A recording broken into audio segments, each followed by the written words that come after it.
दोस्तों आज हम जानेंगे कि किसी वेक्टर का कर्ल कैसे निकालते हैं।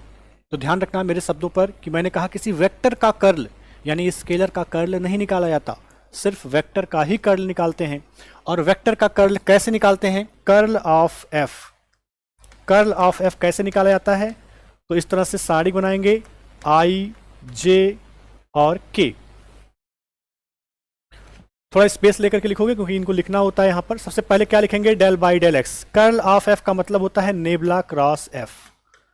कर्ल ऑफ एफ का मतलब होता है नेबला क्रॉस एफ, ठीक है। और del by del X, del by del Y, del by del Z, और यहां पर आई का गुणांक एफ में तो 4xy माइनस जेड क्यूब, यहाँ y का गुणांक 2x स्क्वायर, यहाँ z का गुणांक माइनस 3xz स्क्वायर।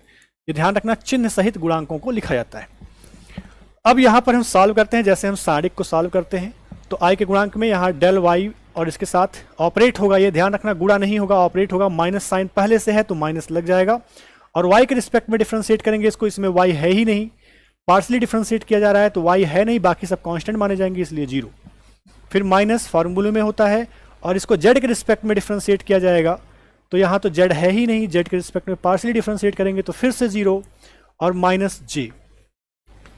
यहाँ देखिए j के लिए इस कॉलम को छोड़ देंगे, इस रो को छोड़ देंगे, ये x के रिस्पेक्ट में डिफ्रेंशिएट किया जाएगा तो माइनस 3z स्क्वायर, और ये z के रिस्पेक्ट में डिफ्रेंशिएट किया जाएगा तो ये 0 माइनस प्लस हो जाएगा, फॉर्मूले में माइनस होता है ऑलरेडी, तो प्लस 3z स्क्वायर,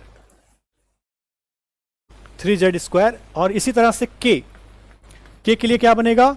x के रिस्पेक्ट में डिफ्रेंशिएट करेंगे माइनस 3z स्क्वायर, सॉरी इसको डिफ्रेंशिएट करेंगे तो ये हो जाएगा 4x माइनस, और इसको y के रिस्पेक्ट में डिफ्रेंशिएट करेंगे तो यहाँ भी 4x।